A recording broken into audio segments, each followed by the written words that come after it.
Hey, what's going on, everybody? Welcome back to the channel, Pigskin Addicts. Back again with another video. So today's video is important, right? This is the most important subject matter when it comes to, a playoff matchup, right? This is the most important thing. Aside from quarterback play, aside from elite quarterback play, this is the most important aspect of any good team's DNA, right? It's coaching. And this coaching matchup going into the game on Saturday, it is a little bit one-sided. And I am a Charger fan, right? Everybody knows that. But I keep it real on this channel. And I tell the truth when there is truth to be told. And this coaching matchup obviously favors Doug Peterson. Doug Peterson is a bona fide coach in the NFL. He's a guy that is a made man. He's a made man, and he did it against the evil empire, the Patriots, Tom Brady, Bill Belichick. That's when he became a made man. But I think the thing with Doug Peterson, I really worry about this matchup. I worry about the defense, the Charger defense, just based off of Doug Peterson's experience. He has experience, and that cannot be substituted for anything, right? It doesn't matter how well you know X's and O's. It doesn't matter how good you communicate. It doesn't matter how good you are at the podium, behind the microphone.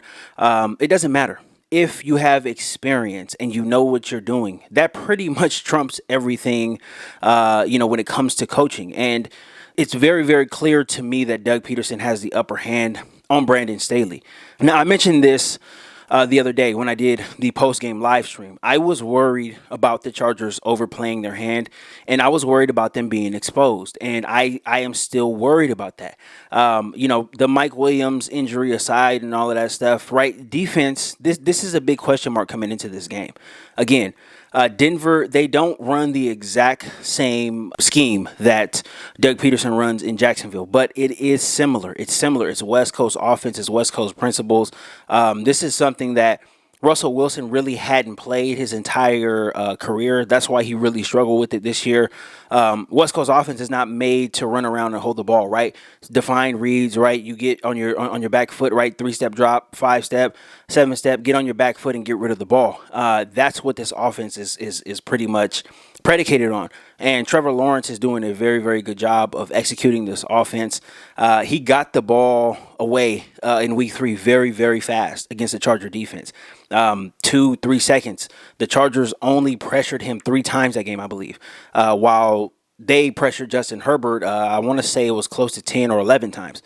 So there's a discrepancy there, and I am really, really worried about the defense. This last defensive outing against a very bad Denver offense, it worries me. It worries me because Jacksonville, when they are focused, when they are together, and when they're playing an opponent that they don't normally play, right? When they're not playing a divisional opponent, they normally are able to pretty much go up and down the field, score points, and they are able to look pretty good doing it. So I am worried. I'm worried about this. And again, this goes back to coaching. Doug Peterson is a guy. He can pop on the tape, and I don't know if he can take away a list of things, but there's going to be a few things that he sees, right? There, you can guarantee there's going to be a few things that he sees that he is going to want to exploit.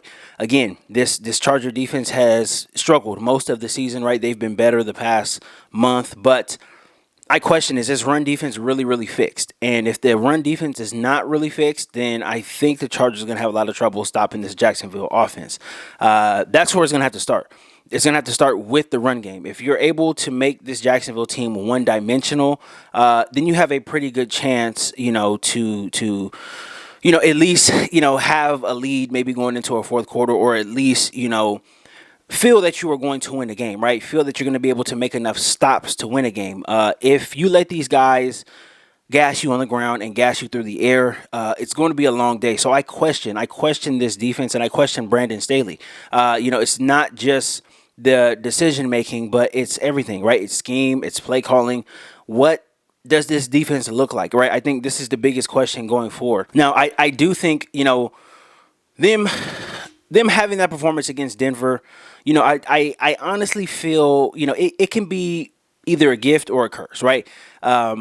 You play some good football for a month, right? You're going to have a lot of fluff pieces, right? A lot of people are going to come on, line and compliment you. You're going to, read your press clippings, right? LA Times, you're going to have a lot of people talking very good about you. And I don't know if that's what was going on with this defense. I have no idea. I doubt it because they have been pretty bad most of the season, right? Most of the season has been a defensive struggle. So just this little, 4 to 5 game stretch, I don't think that they are really big headed about it. But I do think that it could serve as somewhat of a wake-up call. They have to be better. They must be better. They have to. They absolutely have to be better. We know what the run defense has been all season long, right? It has been, it's been pretty bad all season long, right? There have been some good outings, but again, I question if that has really, really been fixed, or if, teams have really not focused on it, right? And the Chargers have played some bad teams down the stretch, so I don't know if they were really focused on trying to run the ball against the Chargers, or necessarily, thinking that they're going to have to match points with Justin Herbert. So you can question that there, but again, defense is going to be a question. The back end, there's some struggles going on back there. Derwin James, ever since he came back, this defense doesn't seem to run as smoothly with him back. There is a lot of miscommunication. There's a lot of Derwin James moving around all over the field. To me, that should just be scrapped right now. It hasn't worked all season long, trying to match him up as some type of chess piece. I seen somebody say that in the comments, and I agree with them 100%. And that's something that I brought up, I think, last month when they played the Dolphins. Just playing two safeties back in a traditional role, right? Especially if you're going to go too high, just playing them back in coverage, it seems to work, right? Things are simplified. Guys know what they're supposed to do.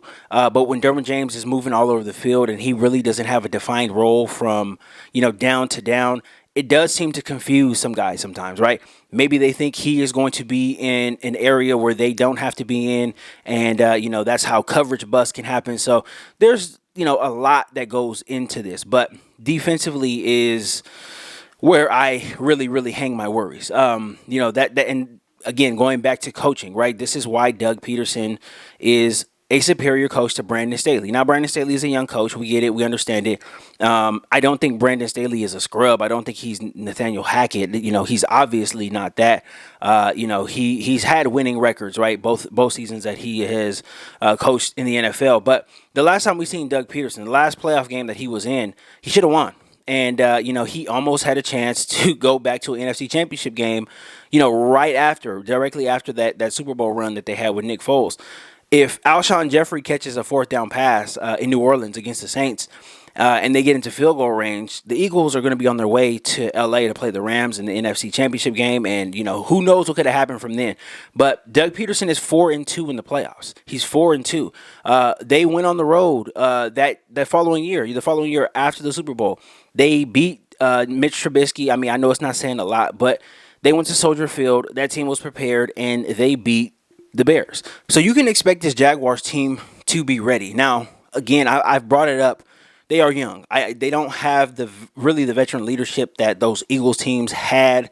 But, when you have a coach like Doug Peterson who can prepare, right? And, these guys are as bought in as they have ever been, right? The Jaguars are as bought in as they have ever been.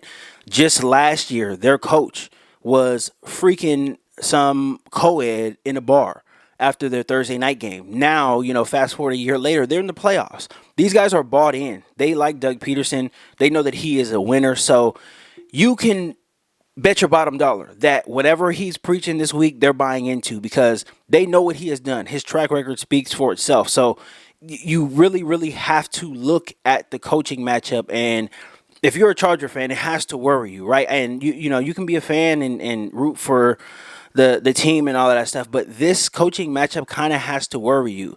And even moving forward, right, if the Chargers do pull this out, you're only going to be facing good coaches from here on out, right? There's no more Nathaniel Hackett's. There's no more Josh McDaniels on the playoff schedule. You're going to be facing good, competent coaches who have experience. All of these guys in the playoffs pretty much have experience, right?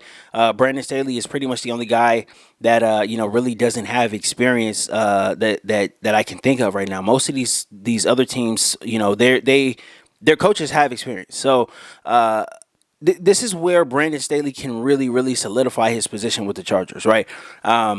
it was good getting to the playoffs and all of that stuff, but you cannot afford a meltdown. Any type of playoff meltdown and things are not looking good for him at all. Just yesterday, Mike Florio, he reported, and he kind of unofficially reported that of the two big coaching candidates that are being talked about, the one that is not being talked about with the Chargers is the one that is most interested in the job. So he's alluding to Jim Harbaugh. And Jim Harbaugh is a guy, I brought him up, several weeks ago, but he is the guy that is really interested in the Chargers. And according to Mike Florio of Pro Football, Pro Football Focus or Pro Football Talks, whatever it is, according to him, Jim Harbaugh is more interested in the Chargers job than Sean Payton is. And if that is out there and if that's known, I think Brandon Staley has to win. Like there can't be any slip ups. There cannot be any type of meltdowns. There can't be any type of ineptitude being shown on his part in the playoff game. If there is, I think his job really is in jeopardy. He has really cultivated a lot of heat for himself, and it's deserved, right? It's rightly deserved. But now it's time to put up or shut up. There is no next week, right? There is no next week without a win. So the Chargers have to prepare. This has to be the best game plan of the season by far. Offense, defense, there's no excuses anymore. This has to be a win. This has to result in a win. Anything less than a win is a failure this week. Make no mistakes about it. I don't want to hear any excuses. There's nothing, no positive vibes, no crazy positive Twitter talk. If the Chargers don't win this week, it's a failure. This is a failure. The coaching matchup has already, pretty much been, decided as far as who is the better coach, right? And it's Doug Peterson. I don't think, if you are a fan, if you're an objective fan, there's no way you can argue that. Doug Peterson is head and shoulders above Brandon Staley as far as coaching goes, right? This point right now, in both of their careers, Doug Peterson is better. So, this is really going to boil down to decisions, right? Decisions that coaches make. Can Brandon Staley push the right buttons? We know Doug Peterson can. We know it. We've seen it before. It wasn't that long ago. And he did it with a much more limited and far less talented quarterback. So Doug Peterson can push the right buttons. It's just been undecided if Brandon Staley can do the same. But again, the Chargers must win, but I think this is the most important storyline going into the game, me personally. I expect both quarterbacks to play well, but this right here is, I think, going to be the make or break coaching, right? I think Doug Peterson is going to be good. I've seen him be good in the playoffs. He has a winning playoff record. He's 4-2. We have not seen Brandon Staley in the playoffs yet. I hope he doesn't shit his pants. That's just, I'm hoping there. We don't know anything yet. There's nothing definitive. There's nothing that you can say. There's nothing that translates over from the regular season that you can say Brandon Staley's going to be successful in the postseason. None of it. You just have to go out there and do it. You have to go out there and prove it. And that's the great thing about this sport. You have to go out there and prove it. You can do whatever you want to in the regular season, but postseason is a different animal. You have to go out there and prove it. And only the best get the job done, right? So we're going to see what happens. I'm interested to see how this coaching matchup plays out. I do have confidence in the team, but again, there's still some stuff to be desired with Staley, and I think I have a healthy amount of worry. I still think the Chargers will win, but I think I have a healthy amount of worry, right? As a fan, watching all 17 games, watching the up and down roller coaster season, I think my worry is warranted. I don't think that I'm tripping or I am over my skis with